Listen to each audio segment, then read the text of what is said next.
Ever since I became a mom, a big shift happened for me. Obviously, it was a joy being a mom, but also I started to put myself last.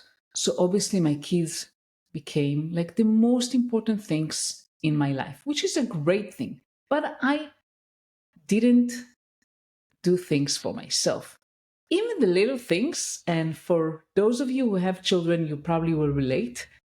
Going to any shopping center always focused about what can I buy for my baby. I never thought about what do I want to buy for myself? How do I want to treat myself? And those are just the small things.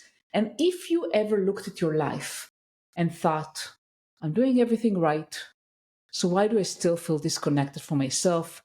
I want to tell you, you're not alone. I've been there myself, regardless, by the way, if you're a mom or not. But for moms, it's even, I felt like it's even more true.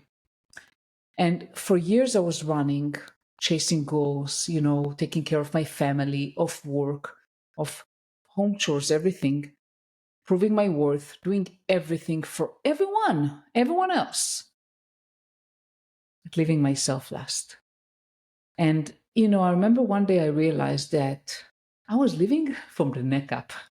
My mind was full, but my heart and body were quiet.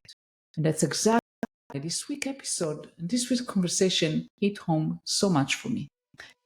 So first of all, nice to meet you. My name is Limor Bergman Gross, and welcome to From a Woman to a Leader. I am an executive coach, and I'm hosting this podcast. The podcast is where we go beyond titles and talk about what it really takes to rise as a woman in tech and in life. And today's guest is Chantelle Botha, and she calls herself an identity architect and X-factor catalyst.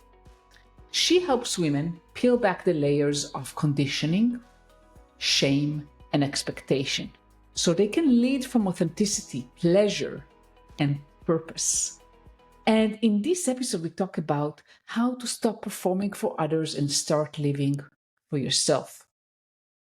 Why embodiment, not just mindset, is the missing link in personal growth. And how putting your pleasure first can actually attract more success, not less. It's raw, it's real, and it's exactly the reminder so many of us need. And I needed that some years back. And if you're ready to stop being a martyr and start leading from your full feminine power, hit play, take a deep breath, and join us. So, are you ready? Let's dive right in. Hi, Chantelle. How are you today? Limor, so well. How are you? I know we've both been busy. Yeah, we are both very busy and so excited to have a conversation with you today. And we'll start by how you identify yourself. So, you told me just before we started recording that you identify yourself as identity architect and sex factor catalyst. Tell us what it means, especially the sex part. I love it. You know what? It always creates curiosity, and I did that quite intentionally. So Yeah. if you look at sex factor catalyst in writing, what I've done is I've put SE in brackets and then capital X factor catalyst. So what I really am is I help you architect your identity so that you find your X factor. But sometimes we find our X factor by talking about the things that make us uncomfortable. Sometimes that's sex, or it's our ideas about sex. There's a lot of shame and a lot of taboo wrapped up in our ideas about sex. Sometimes it's not. It's not the same for everyone, but it's all about architecting your identity, peeling back the layers of who you are, allowing you to step into the fullness of who you are, unapologetic, authentic. That's your X factor. Does that help? It does. How do I go and unpeel those covers? That's interesting. Let's unpeel them. Let's unpeel them. So, Limor, our society, and I'm just starting kind of a step back at the moment before we get to how we unpeel those layers. If you had to walk up to anyone in the supermarket and say to them, "Do you know who you are?" They'd be like, "Yeah, of course, I know who I am," right? Now, if you asked me that question 5 years ago, even a year and a half ago, I would have been like, "Of course, I know who I am. I'm a coach. I'm into personal development. I get it," right? We Yeah. think we know who we are, but there's often a catalyst that comes in our life that causes us to confront the fact that we're carrying baggage. We're carrying shit that needs to be sorted out, right? So how do we peel back those layers? Generally, like I say, there's a catalyst that comes. And if we look at identity, it's the subconscious stuff that holds us back. So we've got Yeah. a conscious part of our identity. I know who I am. Consciously, I know who I am, no issues. But it's the subconscious stuff that holds us back. Jung actually said, until we make the unconscious conscious, it will forever rule our lives and we will call it fate. That is how we're living. We're living in a society that is disconnected, that is on autopilot all the time. Like you and I were saying when we started recording, it's go, go, go, go, go, go, go, do, do, do, do, do. But we don't take the time to be. And when we take the time to be, that's when we start going into the subconscious and we start realizing, hang on, there's a belief system here. And this belief system has whispered to me all my life, I'm broken. I'm not worthy. Where does it come from? How do I fix it? And that's how we start peeling back those layers. We've got to get to a place where we say, you know what? I'm tired of carrying this baggage. I no longer want to whisper this nonsense to myself. It's not who I am. Does that Yeah. make sense? That makes total sense, actually. And it meets, it meets me exactly when I work with my clients and their beliefs that they have, about what they can do, what they cannot do, who they are, and we try to kind of break those beliefs about what they can do or cannot do. Where does it meet you personally, Chantelle? How Good did you get question. there? I mean, how did you get to doing this incredible thing? Limor, like everything, it's been a journey, right? Yeah. So I'm going to give you the abbreviated version, highlights only, Yeah. highlights real. So I started my business 2019 and I started as a career coach because Hmm. I knew I wasn't cut out for corporate and I knew I was really good at recruitment and I was really good at sales, but I hated both of them, didn't want to do them. So I thought, let's put them together, teach people how to sell themselves in the job market. Career coach, off we go, done, dusted. As I started as this career coach, I kept saying to people, but who are you? How do we package this who are you-ness and take it to the world? And I started thinking, there's a lot about identity, and also my personal journey has kind of followed in the background. I've always been very passionate about personal development and figuring out who I am. So I qualified as a life coach and then a performance coach, and the business started migrating. And then last year I had my own, I'm calling it a sexual awakening, but it's so much fuller than that because it's not really about sex. It's about my ideas about sex. It's about realizing that I carried shame for 40 years that whispered to me, you are broken, right? So I had this awakening. I resolved all of those attitudes. And this is where I really started leaning into this identity work. I'm an identity catalyst. I'm an identity architect. I help people figure out who they are. And then I started working with women. And I must just share this funny story with you. Yeah. In Let's do. February last year, my son came and visited. He works overseas and he comes home generally once a year. And he said to me, Mom, you need to be the Andrew Tate for women. Now, Andrew Tate is the guy for men. He's a misogynist, and we've got all sorts of, did I say that out loud but anyway, if you know, you know. But he's the guy for men. And I looked at Kyle and I said to him, baby, I don't like women. I don't get on with women. I don't understand women. I could never work with women. I get on with men. Men are logical. I like men. I can handle men. I work well with men.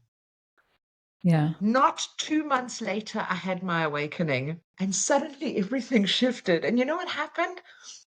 Because this awakening was steeped in remembering I'm a woman, suddenly I understood women. And I suddenly had this heart for and this compassion and this empathy for women. And I saw women in such a different light. It was like a 180 degree, right? And suddenly I thought, I need to work with women. And that's what I've been doing ever since. And I love it. We just had another group call with my women's membership last night. And I get off those calls and I'm buzzing. There is transformation, there is energy. This is the stuff I was born to do. My goodness. Wow, I'm So so that's the happy for highlight you. reel. I'm so happy for you, and that you find your calling and what you're supposed to do, Yeah, because not many people get the I know. opportunity to do that. I know. Do you know what? I also want to make a note on that. Purpose has been something that I've coached a lot of over the years, finding your calling, finding your purpose, getting Yeah. into that purpose-driven place, right? And I think we teach purpose wrong.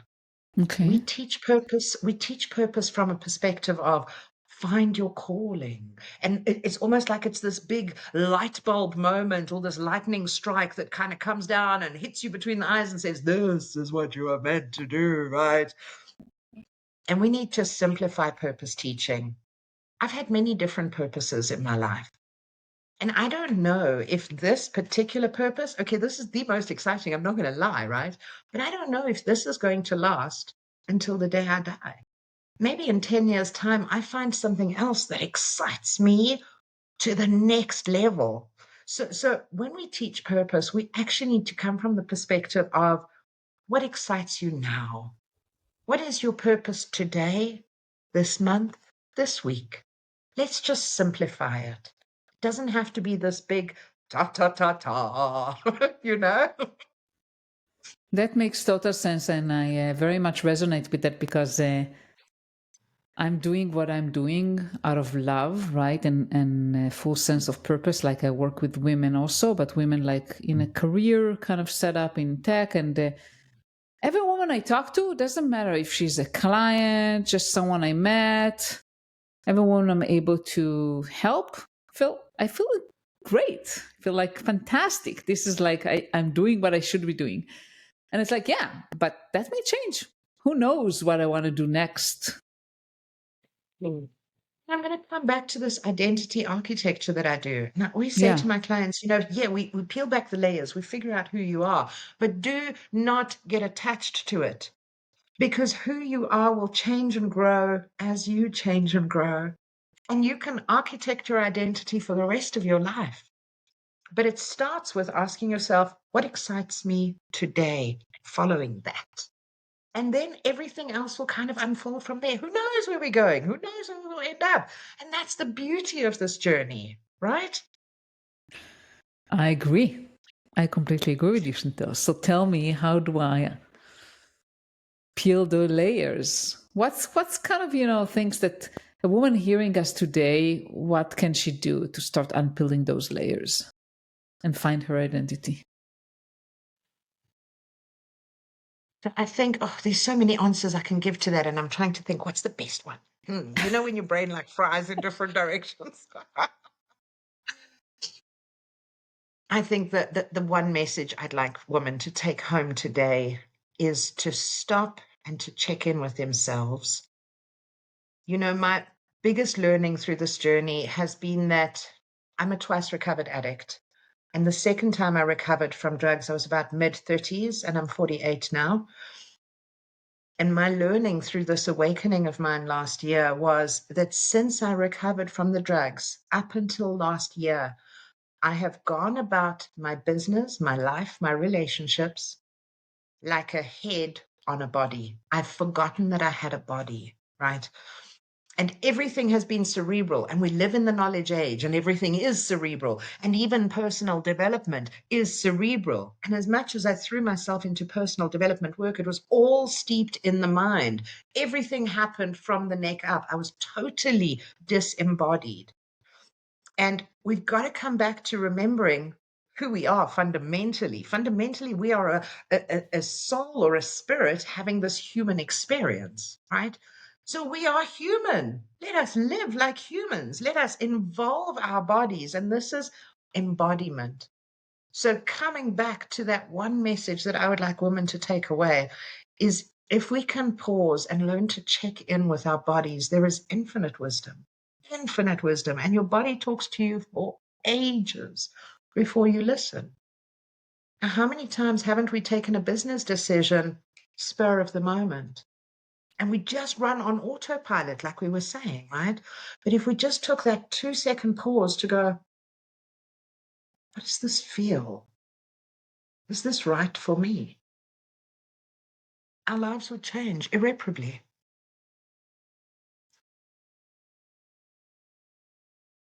Definitely. Know that. Yeah, that's a big one. I can talk more about embodiment, of course. Shall I give you another facet of embodiment? Yeah, please do. So, another thing that I realized in my awakening is that for so many years I had performed. And yeah, I call it a sexual awakening because I looked at my ideas about sex and all the rest of it. And I had performed for my audiences. I had performed both in the bedroom. It was never, and when I talk about performance, I talk about it was never about my pleasure, it was about your expectations. So, what Mm-hmm. does he want me to be doing now? Okay, so that's what we do. We do what we think he wants me to do. But then I overlaid this lesson to my life, and I thought, in my career, I have always performed according to the expectations of others and never according to my own pleasure. So now we fast forward and we bring this concept of performance and pleasure and embodiment into being. Let's be honest, women are built for pleasure. If you look at the simple biology of our bodies, and I'm not going to get too graphic, but we know that we have got a pleasure button. Men don't have a pleasure button, right? So we are built for pleasure, biologically, physiologically. We are built to receive. That is how we are created. So, what happens if we extend that and we embody that?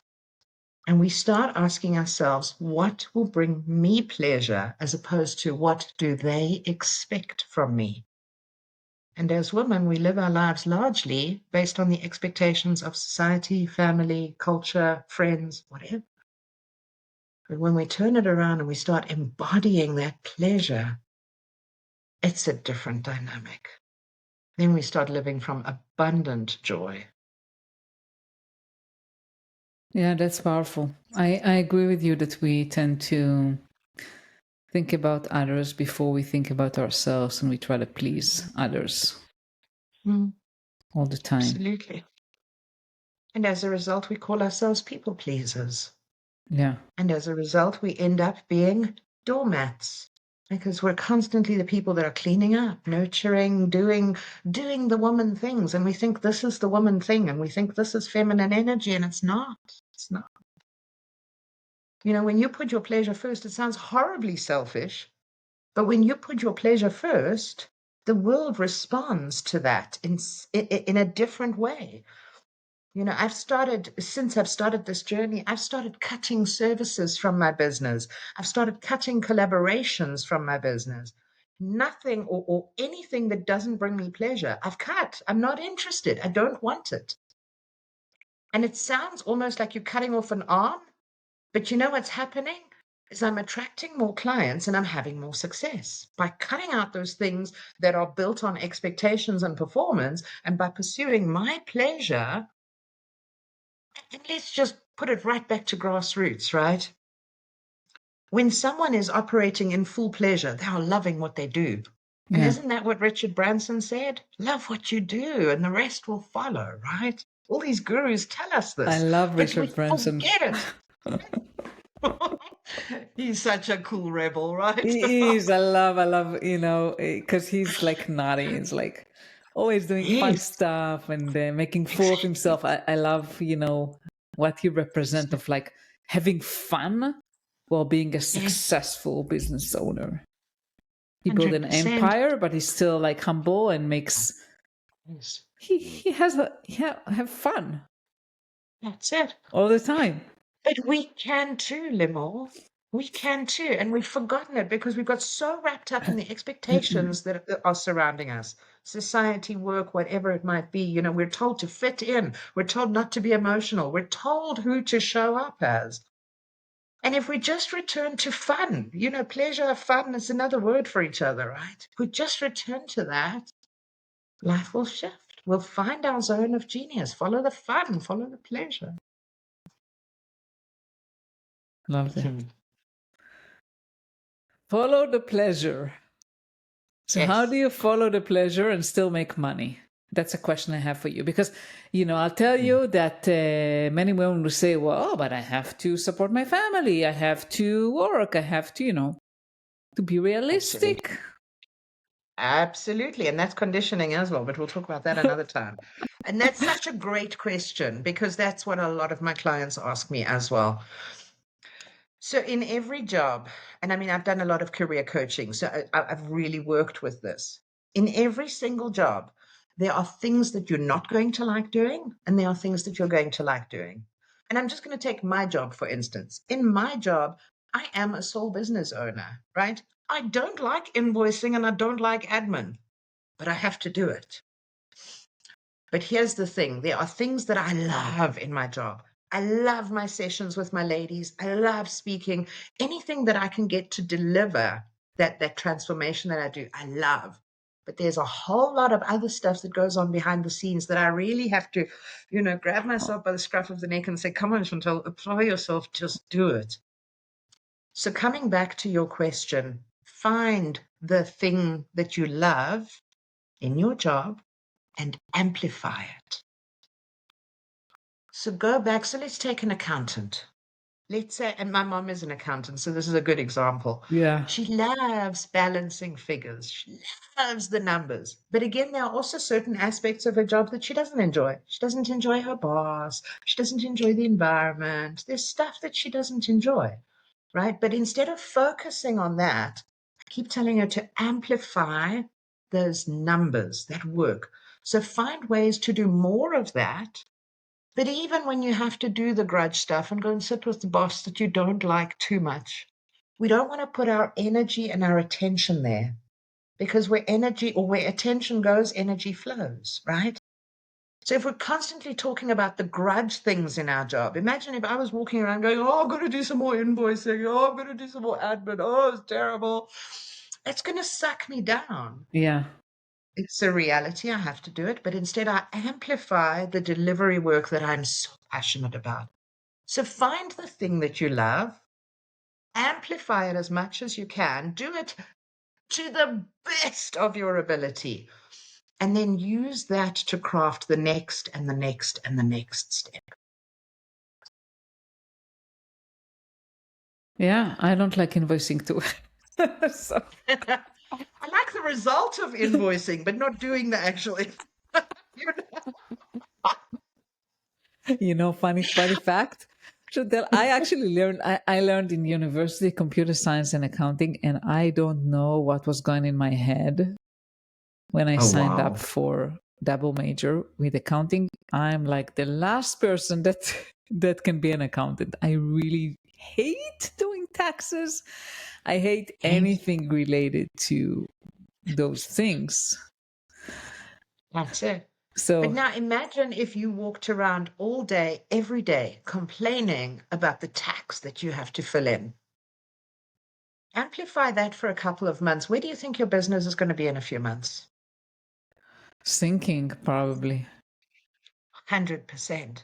But so many women in corporate jobs spend their days and their lives because we're good at complaining, right? We're really Yeah. good at it. And we use that word vent. I need to vent. So then we kind of think we're justified against complaining. So many women in corporate jobs spend all their time focusing on the bad stuff in their job instead of amplifying the good. Amplify the good and watch what happens. That's following the fun, it's following the pleasure. Yeah. How do you deal with the not so fun stuff and especially not fun people? You mentioned like the boss, or it could be some, I just coached yesterday someone with a very toxic coworker. So those are kind of the energy vampires. Those are the people who really bring us down, that we don't like interacting with. Sometimes kind of have to. So how do we kind of diffuse as much as possible those toxins? I'm going to give you two answers to that question. And the first answer might be somewhat controversial. Uh-huh. In the work that I do with shadows and belief systems, and I've noticed a rise in toxicity. And there is definitely a rise in toxic cultures, toxic bosses. And I'm not saying that it's all us, but if you look at how our society has gone, we have become a society. We're known as entitled, we're known as complainers, we're known as, our society is not in a happy place at the moment. So the first answer to your question is, when we confront a toxic situation, we need to look within and say, what am I mirroring? Because this is shadow work, right? Shadow work shows up in how people respond to us. I always say, how you see yourself determines how you show up, and how you show up determines the response that you get. So if you're getting a toxic response, what is in me that needs fixing? Not a popular opinion, I know, but this is self-awareness. This is the start of identity work. If you can take a toxic situation at work and say, what is in me that needs fixing? The second answer to that is really about, you've got to equip yourself with the skills. And it starts again with self-knowledge. So you've got to say, okay, I've looked within. This is nothing within me that I need to fix. This is a toxic person. And I worked for a narcissistic boss for about 18 months. And I had to follow this line of questioning. And I had to say, okay, is it me? And I had to come to the decision, it's not me. It's definitely him. Now, how do we handle him? So now how do I skill myself up to handle him? And it starts with supporting myself. So it's again that self-awareness, supporting myself, building myself up so that I'm able to cope with him, doing the coaching, the courses, the communication skills, whatever it might be, so that you can handle this person better. And a very, very good book that I often reference in terms of toxic conversations or situations is called Crucial Conversations. Yeah. I don't know if you, yeah, Yes, I'm very familiar with that book. Yeah. absolutely brilliant, brilliant book. But again, this is where coaching comes into its own, because I often have role plays with my clients. And I'll say, okay, I'm your boss. You're bringing me this problem. We're going to have this conversation. Let's have the role play. And we undermine the power of role play in preparing for these hard conversations or toxic encounters. So do yourself a favor, get a girlfriend and say, I want to role play this conversation. Let's do it. But you see, we walk into the office, we don't prepare for these things. And then when we walk out crying, we wonder why. It's Yeah. on us. We've got to take responsibility for showing up as the best version of ourselves, as opposed to saying, you know what, I'm in a toxic job. Nothing I can do. Plenty you can do. Plenty. Yes, there is plenty you can do, and you cannot change people. I think that we cannot Exactly. take responsibility for other people's behavior. As you said, we can look inwards and see, are there opportunities for me to change or to become a better version of myself? I would say, even, how do I love, Daniel Goleman, emotional intelligence. So how do I self-regulate my emotion? Because a lot of It that is about regulating our is. emotions, because those toxic people usually trigger emotions. And you Yeah. said, like, I can cry, I can maybe be aggressive, maybe raise my voice. There are a lot of kind of reactions that can happen. How do I self-regulate? So I actually had a Absolutely. call yesterday with a client that has a toxic coworker, and I said something to her like, "Look how much power." I, I said, "Look how much power you give this person." Yeah.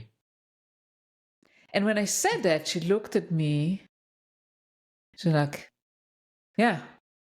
Because we kind of, when we are responding so emotionally to someone, and again, the emotional response can vary.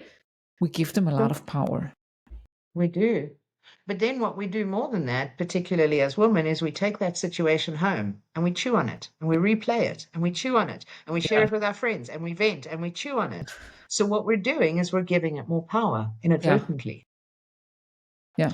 And let's also not forget, Limor, and I always say this to my clients, everything in life, you always have three choices. You know, you can change it, you can accept it, or you can leave it. So if there's a situation in your life that's causing you duress, ask yourself, can I change it? If you can't change it, you've got two options left. Can I accept it? If you accept it, in other words, I've decided I'm not going to look for another job. This is where I am. What acceptance means is you stop bitching about it. That's acceptance. You don't give it any more energy, no more power. Or if you can't change it, you can't accept it, you have to leave. Now, we realize that this doesn't happen in the flash of an eye, Yeah. but you've got to take control of your mindset and say, you know what? I'm here until I leave, but I'm focusing on my future. I'm giving energy to the future. I'm not giving energy to the problem. Yeah. And that's the trap so many of us fall into. Absolutely, me included. I had a toxic coworker many years ago that I actually work with a coach on that, on how to get the power back to me and stop having this thing, kind of stop taking it home, as you mentioned, right? I mean, and having it so much energy, sucking energy from me and influencing me. So definitely. And Chantelle, I mean, it's a wonderful conversation. And before we end, I want to have several things I want to ask you. First, is there anything else you would like to share to the audience on this topic that I haven't asked you? Wow. um, you know what I am going to say? I'm going to take an opportunity to talk about my retreat very quickly. Yes, definitely. Please do. I've got a women's retreat happening in December on the island of Mauritius from the 2nd of December to the 7th of December this year, 2025.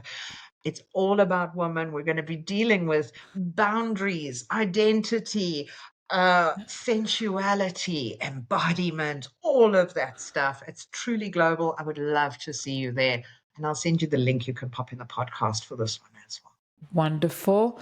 And I looked at the website. It looks, I haven't been there, but it looks incredible place. Right? Yeah. And it's not too far from where you are, Limor. Come now. Yeah, I will consider it seriously. Yeah. And you have a book also, right? Yes. So the retreat is called Phoenix Rising, and the book is called Phoenix Rising. Yeah. So I've built the retreat out of the book. The book is coming out, touch wood, at the time of speaking within the next month or two. We're on the final publication stages. So it should be out by June, I'm hoping. All right. So by the time this episode goes out, it will definitely be out. So I'll make sure to put a link to your book as well. That'll be amazing. And anything else you would like to share? Any other, I don't know, insights, or how can people find you other than obviously the book and your retreat?